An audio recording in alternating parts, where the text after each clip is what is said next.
भाजपा प्रदेश सरकार के 3 वर्ष का कार्यकाल पूर्ण होने पर शहर विधायक चेतन काश्यप ने पत्रकार वार्ता आयोजित की और भाजपा सरकार के कार्य और उपलब्धियों को बताया।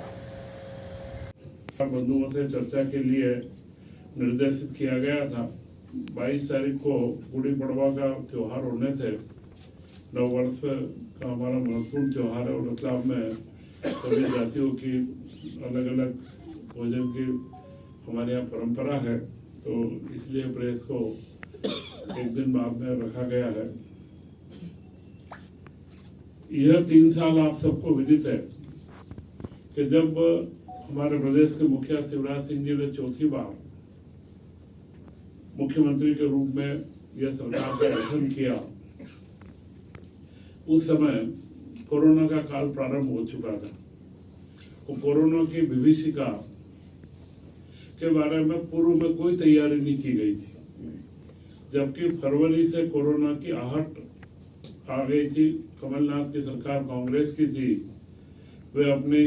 जोड़ तोड़ की राजनीति व कई अन्य कार्यों में व्यस्त रहे। उन्होंने गंभीरता पूर्वक कोरोना के बारे में कोई चिंतन नहीं करा। शिवराज जी के शपथ समारोह में भी कोरोना की छाया आ चुकी थी,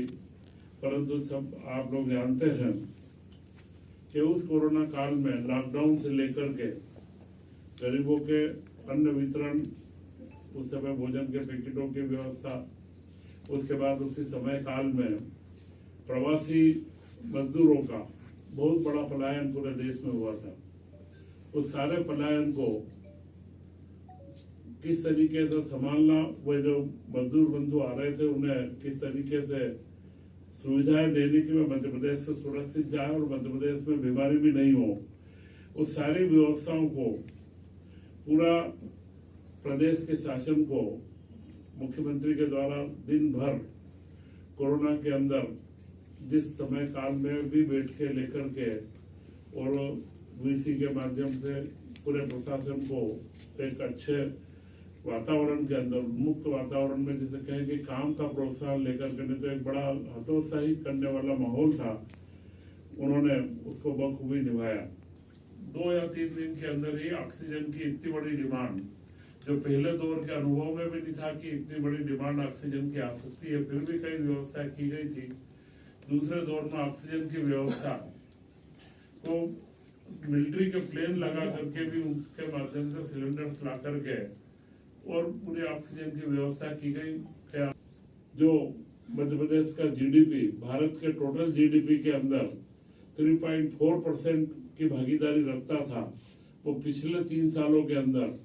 आज 4.5% की भारत में हिस्सेदारी जीडीपी के रूप में, जो सकल घरेलू उत्पाद है, आज उसके 4.5% की घरेलू उत्पाद के अंदर भागीदारी सुनिश्चित करी। और आज उसी का परिणाम है कि हम विकास की योजनाएं को लेकर के और हम हमारे बजट की राशि 3 लाख करोड़ के आसपास ले गए। मध्य प्रदेश के बजट को इस ऊंचाइयों तक लाना और सारे आर्थिक मुद्दों को, आर्थिक सूचकांक जितने भी है, यह बजट आने के बाद भी आपने देखा होगा विपक्षी कांग्रेस ने कई बड़ी बड़ी बातें घोषणा करी थी बजट के बारे में, परंतु एक भी तथ्यात्मक बात वो नहीं कर पाए। कर्ज लेना शासनों का, हर शासन का एक तरीका है, परंतु केंद्र सरकार व दुनिया के सारे अर्थशास्त्रियों ने कर्ज लेने के लिए आंकड़े बना रखे हैं, पैरामीटर निश्चित करे हुए हैं कि इस दायरे के अंदर कर्ज लिया जा सकता है। तो उन सारे पैरामीटर को नियम की उन्होंने घोषणा करी। कई आयोगों का गठन हुआ, जो विभिन्न तरीके के आयोग, अलग अलग जाति वर्ग विशेष से नहीं, जो हमारे विधाएं हैं, जैसे कल स्वर्णकार समाज का पूरा एक वहां पर महापंचायत हुई और उस पंचायत में उन्होंने स्वर्णकार मंडल का एक गठन करने की योजना करी। और जो स्वर्णकारी का कार्य हमारे यहाँ मध्य प्रदेश में, रतलाम तो उस बात के लिए फेमस है, सोने के गहने और जेवरात के लिए, परंतु हमारे यहाँ परंपरागत रूप से पूरे मध्य प्रदेश में कार्य होता है। तो अब जो नए बच्चे इसमें आएंगे उनको 8,000 रुपये महीना स्वर्णकारों को सीखने के लिए दिया जाएगा। तो ऐसे 7-8 तरीके के विभिन्न आयोगों को तत्काल उन्होंने विस्तृत रूप से उनकी योजना बना करके दिया। मध्य प्रदेश के अंदर नीति आयोग, जो उस समय राज्य योजना आयोग के रूप में था, केंद्र में नरेंद्र मोदी जी की सरकार के बाद में इसे नीति आयोग का नाम दिया गया था, तो मध्य प्रदेश में भी राज्य नीति आयोग, क्योंकि जो कार्य इसलिए मैं आपके ध्यान में रख रहा हूँ कि यह प्रस्तावना जब मैं पिछली सरकार हमारी 2018 में थी, उसमें 6 माह पूर्व मैंने प्रस्ताव दिया था कि मध्य प्रदेश राज्य योजना आयोग को नाम भी बदलना और उसके क्रम को भी, जो कार्य की जो दायित्व है,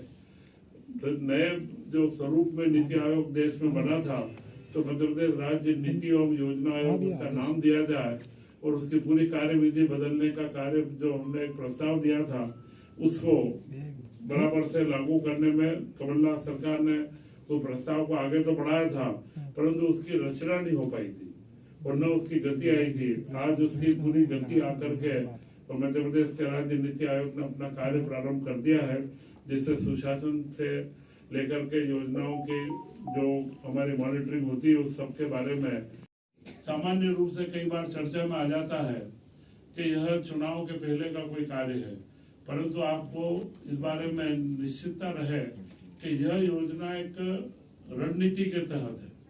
और रणनीति महिलाओं के सशक्तिकरण और महिलाओं का मान सम्मान बढ़े, यह उसका एक हिस्सा है। शिवराज जी को मामा की उपाधि मिली हुई है और एक मामा की जो भूमिका रहती है, वह भूमिका को उन्होंने पूरा का पूरा जिस तरीके से निभाने में एक महत्वपूर्ण जो रहता है कि पद दे देना या सम्मान दे देना अलग बात है, परंतु भूमिका का निर्वहन कैसे किया जाए उसके मामले में हमारे प्रदेश के मुखिया निश्चित सफल हुए हैं। उन्होंने लाडली लक्ष्मी योजना का पहले जो प्रारंभ करा था 14 साल पहले, उसने अपने नतीजे बताए हैं। लाडली लक्ष्मी योजना के उस समय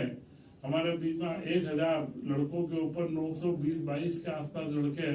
की हमारी बर्थ रेट आ रही थी लड़कियों की, वह बढ़कर के वापस से 937-38 पर आई है। तो जो उल्टा क्रम चल रहा था कि संख्या घट रही थी, उसकी स्थिरता होकर के थोड़ा बढ़ने का संकेत मिला है। वास्तविक आंकड़ा तो जो हमारी 22 की 21 की जनसंख्या हो नहीं पाई है, एक्चुअल पूरा अभी अनुमान दिए गए हैं। अगर 22 की जनसंख्या का भी हमारे इसमें वापस से कोरोना के कारण करी नहीं है, तो 23 में करीब को प्रारंभ होने का था, तो और आएंगे, परंतु उसका जो उल्टा क्रम था वो रुक गया।